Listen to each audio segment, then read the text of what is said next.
नमस्कार, जय श्री राधे।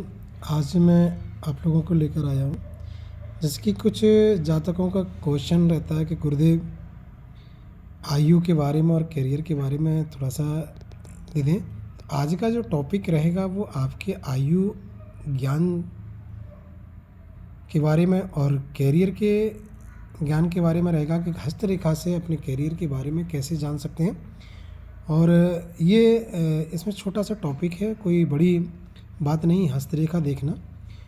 तो जिन लोगों ने मेरे चैनल को सब्सक्राइब किया है, ठीक है, उनके लिए बहुत बहुत धन्यवाद। और जो लोग ने चैनल को सब्सक्राइब नहीं किया, एक बार सब्सक्राइब कर लें, क्योंकि आने वाले समय में मैं अच्छी अच्छी वीडियो जब डालूँगा तो आप लोगों को हस्तरेखा के बारे में और जनपत्री द्वारा सटीक गणना के बारे में आपको लोग अच्छे अच्छे ट्रिक बताऊंगा। तो विलम्ब ना करते हुए सही चैनल को सब्सक्राइब करें और लाइक करें, और जो भी आपकी समस्या हो तो कमेंट्स में अवश्य डालें। जैसे कमेंट्स में डालने से ये होता है कि हम आपकी जो भी जानकारी है उसे एकत्रित कर और उस तरह की वीडियो बनाने के बारे में सोचेंगे। तो देखिए, जिसमें यह है आपके आयु रेखा। तो आयु रेखा की जब गणना करते हैं तो बहुत सौ के मत ये रहते हैं कि इधर से गणना करनी चाहिए और यहाँ इधर से गणना करनी चाहिए। तो पहले तो आयु के बारे में बताता हूँ कि आयु को कैसे जानें कि हमारी आयु कितनी है। तो ये मान लीजिए, अगर ये रेखा यहाँ से चल के और यहाँ तक पूर्णतः साफ और स्पष्ट स्थिति में अगर बनी हुई है ये रेखा, तो ये समझ लीजिए कि हमारी आयु पूर्णता से, जैसे कि इसमें कैलकुलेशन होता है 100 वर्ष की आयु मानी जाती है कि कलिकाल कलयुग में केवल 100 वर्ष की आयु है। तब भी हम एक चीज़ की और गणना कर लेते हैं। जब कभी आप अंगुलियों को, ये फिंगर को देखते हैं तो ये फिंगर में इस तरह के निशान होते हैं। जब इस तरह के आपको निशान दिखते हैं, 3 निशान होते हैं,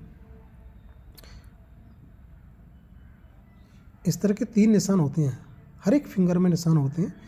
तो अगर आपके निशान है और ये देख लीजिए, इसमें अगर डबल गैप अगर बना हुआ है, इस तरह का गैप डबल बना हुआ है, ज़्यादा ऊंचा गैप बना हुआ है, हर एक निशान में अगर आपको इसमें डबल प्रकार के गैप दिख रहे हैं, तो ये मान लीजिए कि 30 वर्ष की आयु ये और 30 वर्ष की आयु ये और 30 वर्ष की आयु ये।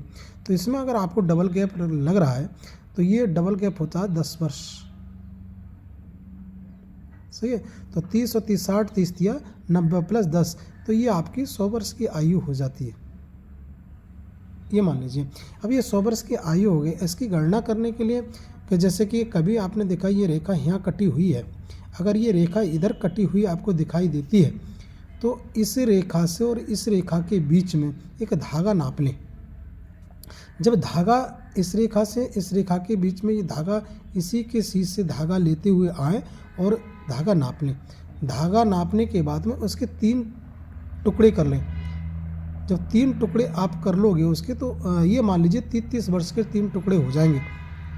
10 वर्ष को छोड़ दिए, 30 और 30 60, 30 दिया 90, तो वो टुकड़े 90 वर्ष के हो जाएंगे। तो 90 वर्ष, एक टुकड़े को ले और एक टुकड़े को नापें। जैसे कि 30 वर्ष यहाँ आ गया मान लीजिए, सही है, और यहाँ आपकी रेखा कटी हुई है, तो जब यहाँ से जब नापेंगे तो 30 वर्ष हो गया। अब यहाँ से यहाँ तक जब नाप रहे हैं तो आपका 30 वर्ष हो गया। तो एक आइडिया लग जाता है कि इनका आपकी आयु 59 और 60 के बीच में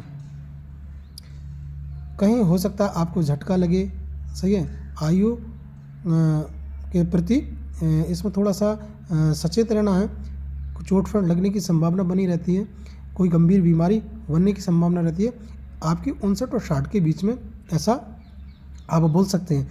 दूसरा कि अगर आपकी रेखा यहाँ से कटी हुई है तो आप यहाँ से नाप के लेके आएँ कि 30 हो गया, 60 हो गया, 30 दिया 90, तो 90 ये देख लें धागा कहाँ से कहाँ तक हो सकता है। धागा इधर से जाए तो उस धागा की कैलकुलेशन कर लें कि वो कितने बीच में आ रहा है। तो उस हिसाब से आप लगा सकते हैं कि आपकी 80-85 के बीच में, जैसे अगर धागा यहाँ तक आ रहा है और बीच में ये, तो इसके इस तरह से 3 भाग कर लें तो उसमें से आपको लगा लें कि 80 और 85 के बीच में आपकी आयु रहेगी। ये तो आयु की गणना हुई।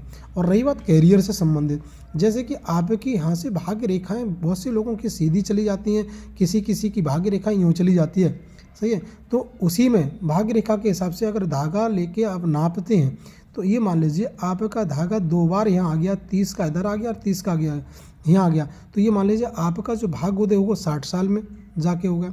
अगर वही धागा, सही है, आप ये गणना है, आप अगर वही धागा आयु की गणना जो भी करें इधर से करें और कैरियर की गणना जो करें इधर से करें, तो जब देख लें अगर इस स्टार्टिंग से ही आपके धागा में आयु की रेखा इधर से दिख रही है तो समझ लेना कि 18-20 वर्ष की आयु जैसी बच्चे की होगी तो तुरंत भाग्य उदय होना शुरू हो जाएगा।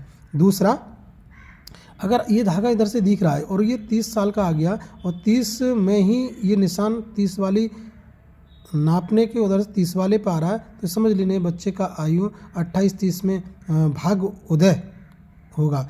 अगर इन्हीं का ये भाग्य रेखा इधर के क्रॉस कर जाती है जीवन रेखा के पास में से, तो इधर से आप जब इसको देखेंगे, सही है, तो ये 18 पे आ रही है, 17 पे आ रही है, सही है, या फिर आपकी 20 पे आ रही है, 23 पे आ रही है, तो ये समझ लेना है कि हमारा भाग्य उदय जो होगा वो 23 वर्ष में। जैसे कि अब थोड़ा सा एक जातक के बारे में बताते हैं। जातक का एक हस्तरेखा है, तो देखिए इसमें जो जीवन रेखा है, जीवन रेखा इधर से चली नापने का अर्थ ये होता है जीवन रेखा ये इनकी सीधे चलती रहती, पर इनका जो भाग्य रेखा है टूटी टूटी आ रही है और ये भाग्य रेखा इधर चलेगी। अगर इसे सही तरह से अगर देखा जाता है तो इनकी भाग्य रेखा इधर को घूम के यहीं से यहीं ज्वाइंट मान लीजिए इसका, इस भाग्य रेखा का ये बारीकी सा का अगर आपको दिख रहा होगा यहाँ से क्रॉसिंग का निशान है, ये भाग्य रेखा है।